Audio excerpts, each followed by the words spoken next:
First of all, I was there that night. I was with Suge. Oh, you were with him. You okay. Do you have any idea who shot Suge?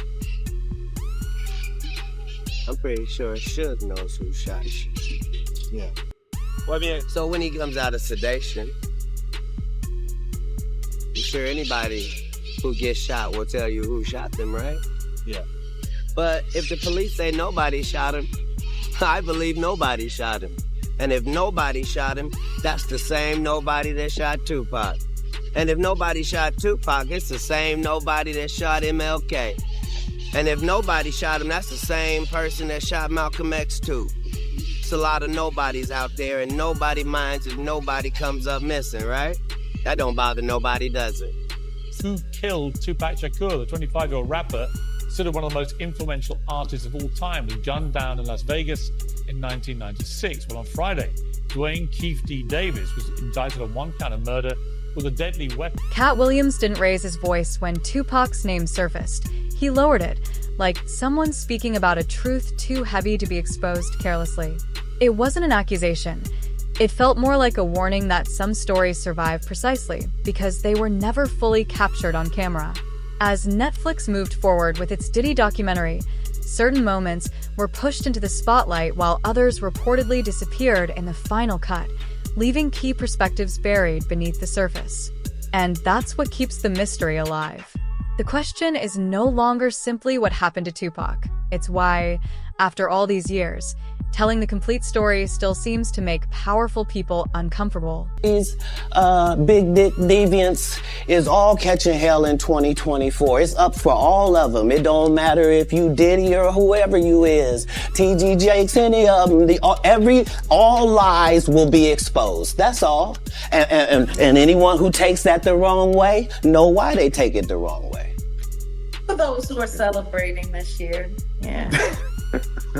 All right, well, let's get right into it. All right, I'm gonna count it down, and we're gonna start from there. I'm gonna go Sure. 3.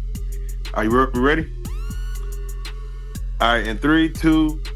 Real life street stars, man. We are back once again. The woman with the plan, the Jaganator, the Jag Squad, Mrs. Jaguar. Right. Welcome back. Hey. How y'all doing?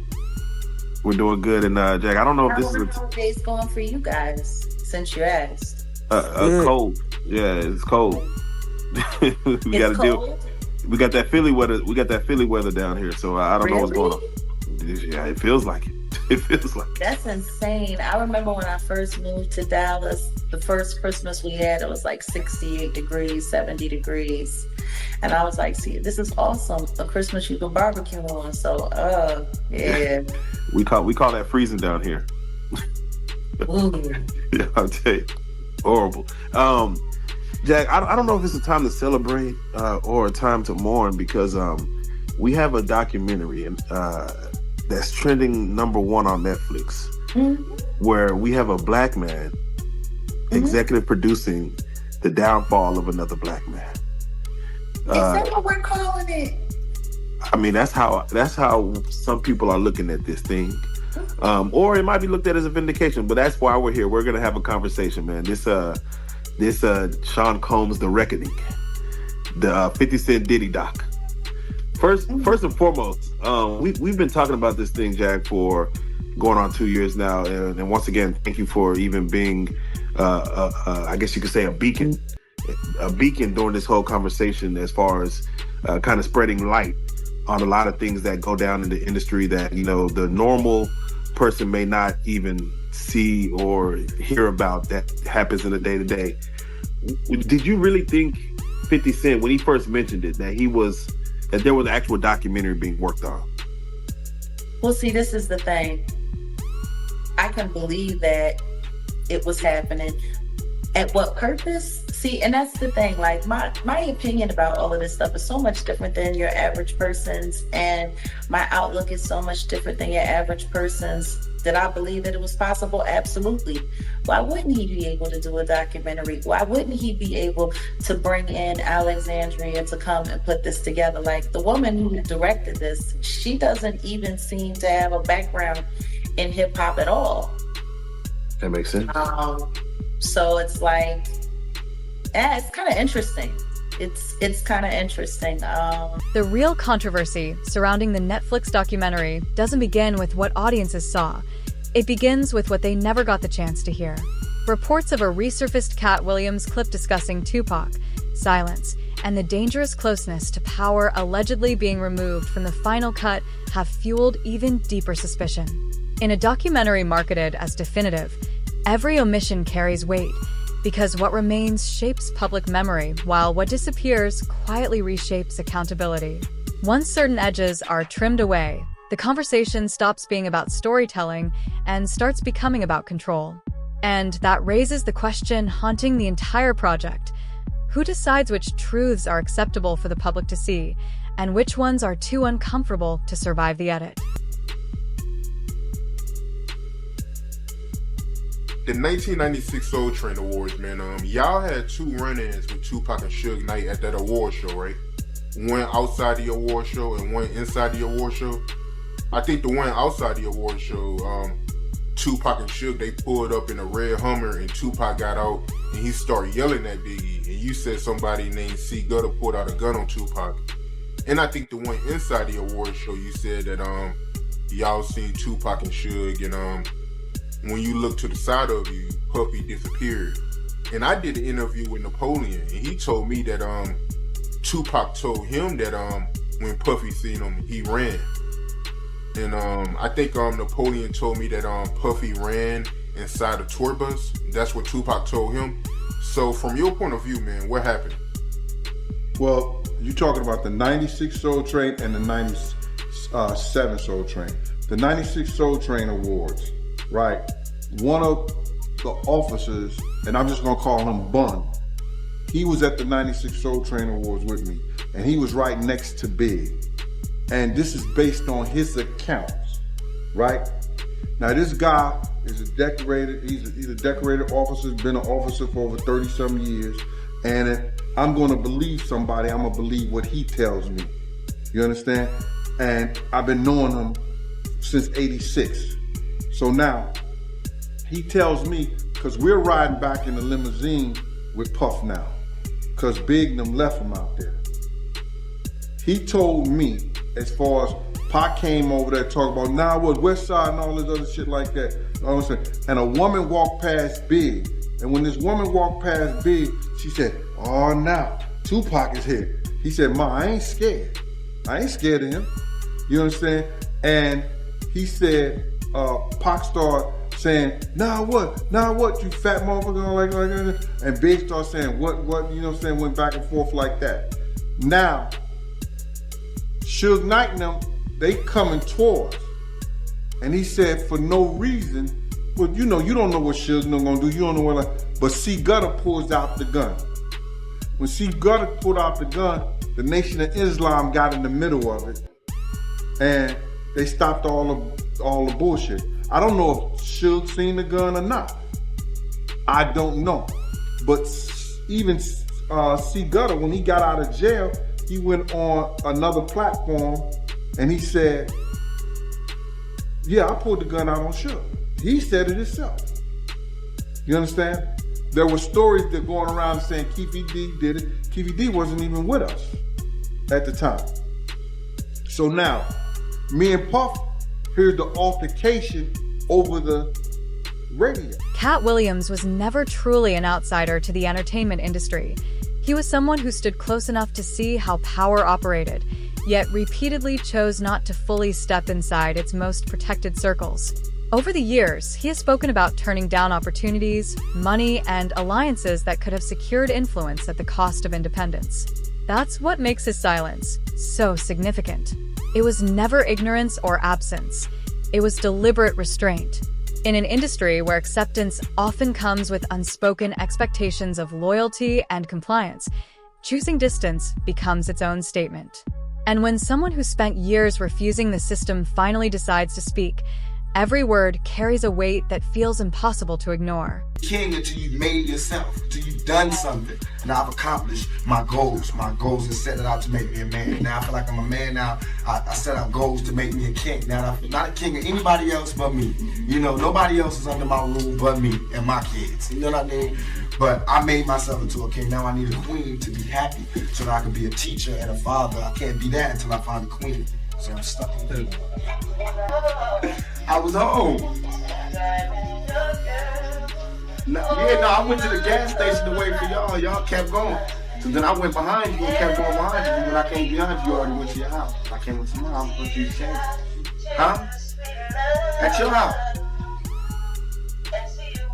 In a 1995 interview, Tupac Shakur delivered a statement that continues to resonate not because of what he revealed, but because of what he intentionally held back. He hinted at possessing proof, yet stopped short of exposing everything publicly, creating a tension that still lingers decades later. What made the moment so powerful was his tone, calm, controlled, and strikingly precise. There was no reckless anger in his words, only the careful delivery of someone who understood the weight and potential consequences of every sentence. It felt less like an emotional outburst and more like a calculated warning from a man fully aware that some truths, once spoken openly, could never be taken back. Give him no car, just put him in the cab. This didn't sound like the voice of speculation or uncertainty. It sounded like someone carefully measuring risk in real time. Tupac was never known for silence or hesitation, which is exactly why his restraint felt so significant. When a person famous for confrontation suddenly becomes precise and guarded, the meaning shifts entirely. It no longer feels like fear of being wrong. It feels like an awareness that certain truths carry consequences far beyond the individual speaking them aloud. In that moment, his caution spoke just as loudly as any accusation ever could, suggesting he understood that some battles don't end with the person willing to tell the story. Shug? Yes. How's he hold up? Well, first of all, I was there that night. I was with you. Oh, you were with him. Okay. Do you have any idea who shot Shug? I'm pretty sure Suge knows who shot Suge. Yeah. Well, I mean, so when he comes out of sedation, I'm sure anybody who gets shot will tell you who shot them, right? Yeah. But if the police say nobody shot him, I believe nobody shot him. And if nobody shot him, that's the same nobody that shot Tupac. And if nobody shot Tupac, it's the same nobody that shot MLK. And if nobody shot him, that's the same person that shot Malcolm X too. It's a lot of nobodies out there, and nobody minds if nobody comes up missing, right? That don't bother nobody, does it? Certainly doesn't bother me. So, shout outs to the nobodies of the world. You're predicting this is going to be a nobody situation? I'm making no predictions whatsoever. I'm saying the police said they arrested the shooters, then said they didn't arrest the shooters. But I was there, so I know that 20 minutes after people were laying down on the ground shot, no police had entered the... When responsibility becomes vague enough to disappear into abstraction, the silence itself starts to feel intentional. Names fade, accountability blurs, and the focus slowly shifts away from the people who once stood closest to the center of the story. But even when details are buried beneath layers of confusion, one question continues to rise above everything else. Who benefits the most when the truth becomes difficult to trace? Because in every controversy, where clarity vanishes and memory is rewritten, someone almost always gains power, protection, or distance from what the public was never meant to fully understand. Did Suge do anything to provoke this, or...? Nobody in the world has ever provoked themselves being shot.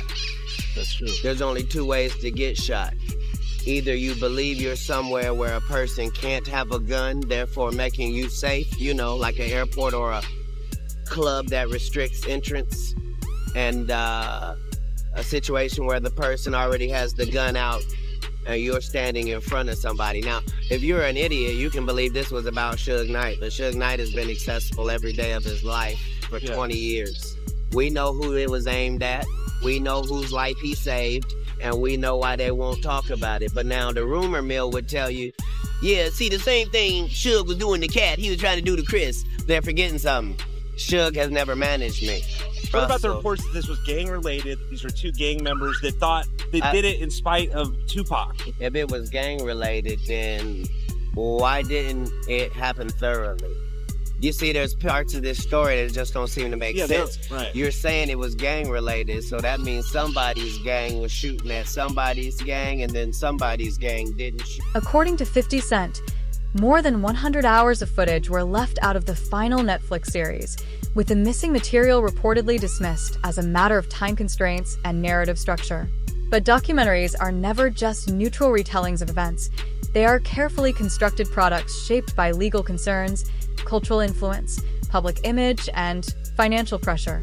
Every decision about what stays and what gets removed carries meaning.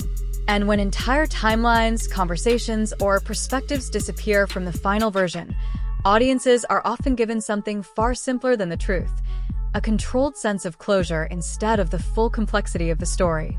That's where the deeper concern begins, because at some point, editing stops feeling like storytelling and starts looking more like protection, a way of insulating certain narratives, people, or institutions from uncomfortable scrutiny. Killed Tupac Shakur, the 25-year-old rapper, considered one of the most influential artists of all time, was gunned down in Las Vegas in 1996. Well, on Friday, Dwayne Keefe D. Davis was indicted on one count of murder with a deadly weapon in relation to the killing.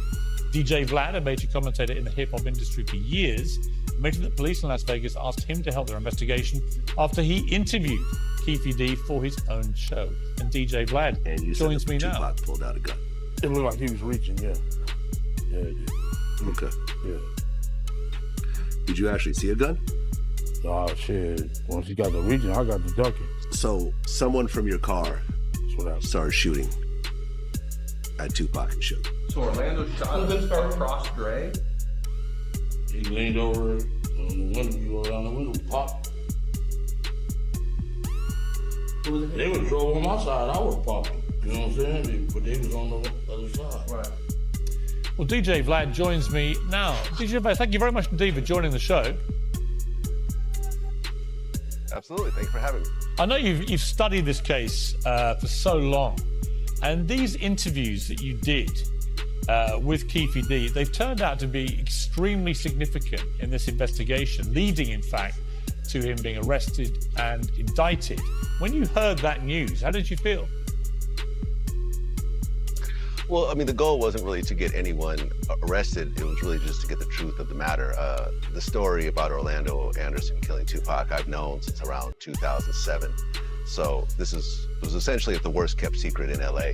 Everyone knew about it, but there were no arrests, there was no convictions, there was no anything, there was no actual proofs. There was a lot of conspiracy theories around it. So around 2008, when I first heard the Keefe confession tapes that Greg Kading got, then I found out there was a book that was about to come out. I got a hold of Keefe D and his co-writer, and we scheduled an interview, and we just went from there. I mean, he appears to have incriminated himself in this interview, certainly the last one. Did you believe he was doing that as you interviewed him? Well, I think that he believed that he had a level of immunity when he did the proffer agreement. I think at the time he was saying that he had cancer, so maybe he didn't think he had much time to live. So he was just kind of letting it loose at that point. But,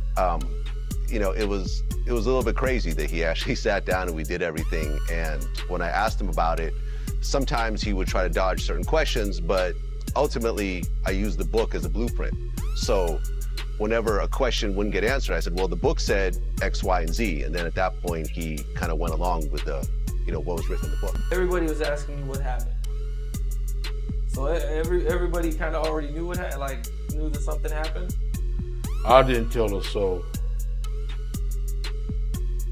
So you guys had to get the Cadillac painted and patched up and everything from the bullet holes? And we took it back to the rental car place. Was Orlando injured during the fight?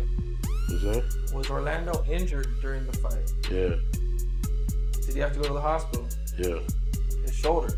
Shoulder, yeah. Kicked his shoulder out of place. Okay. Does anybody know what happened to the gun?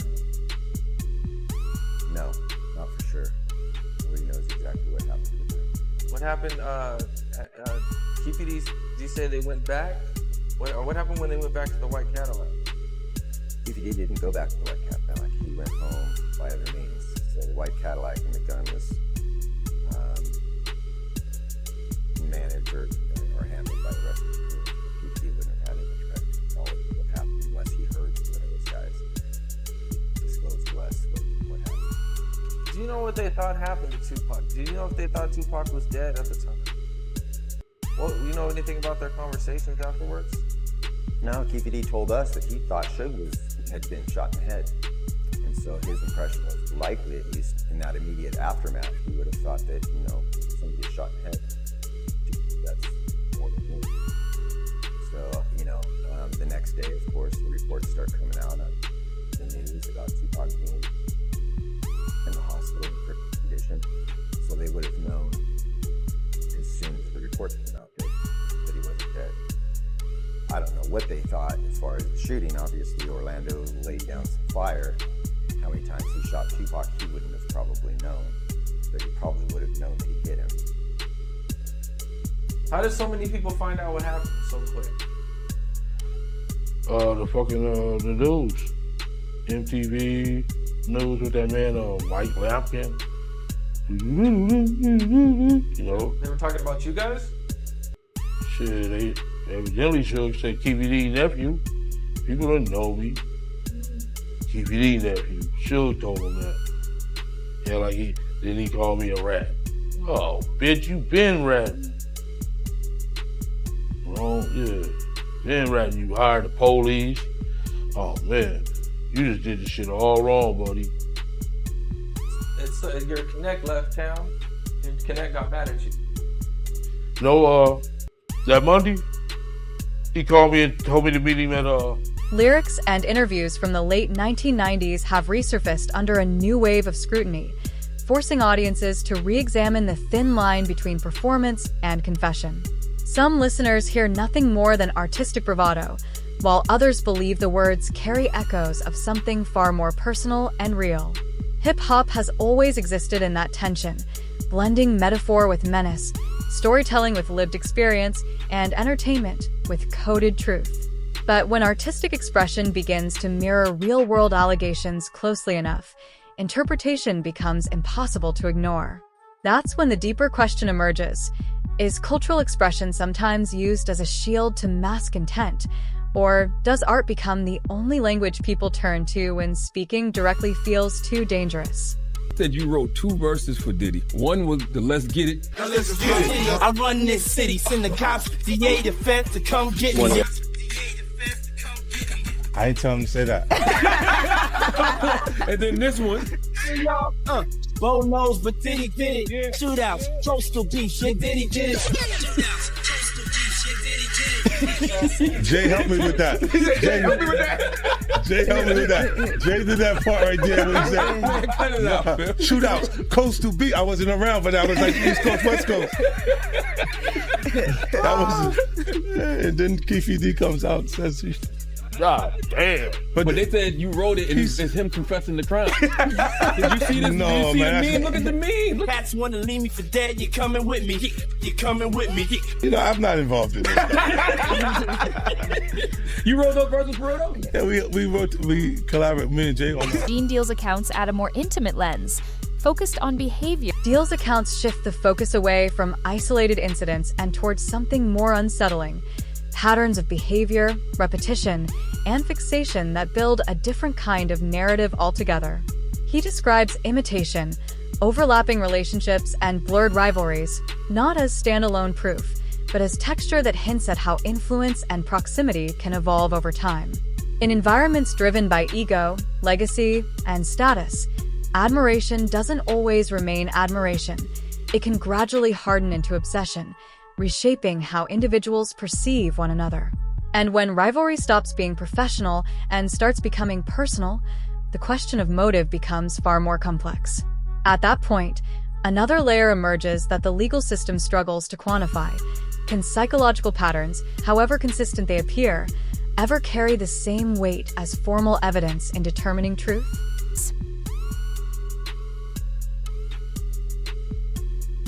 How you feel about the people that say Biggie was asking for him coming to LA so soon after Tupac got killed and him getting on the radio rapping Long Kiss Goodnight? Man, you would get 100 people in the room, and out of the 100 people, probably 3 would say it was all right for Big to be in LA. 97% of those people would say he had no business in LA at that time. We all knew that. Why would Puff rent studio time? Come on, man, look. You gotta look at what people do, man.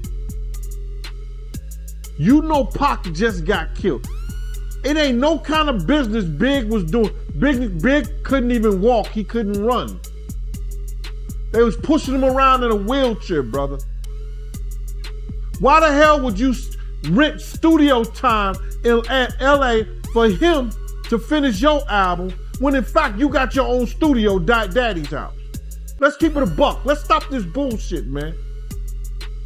Let's stop doing these interviews, man, about this shit. Cause people ain't getting it. He did not want the beef with the Crips. Puff ain't want the beef with the Dog Pound, Snoop them or whatever. Big started that beef. You understand what I'm saying? Puff ain't want none of that beef. So what I'm gonna do is,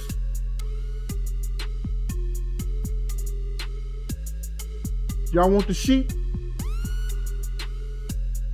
I'm gonna put them out the pasture.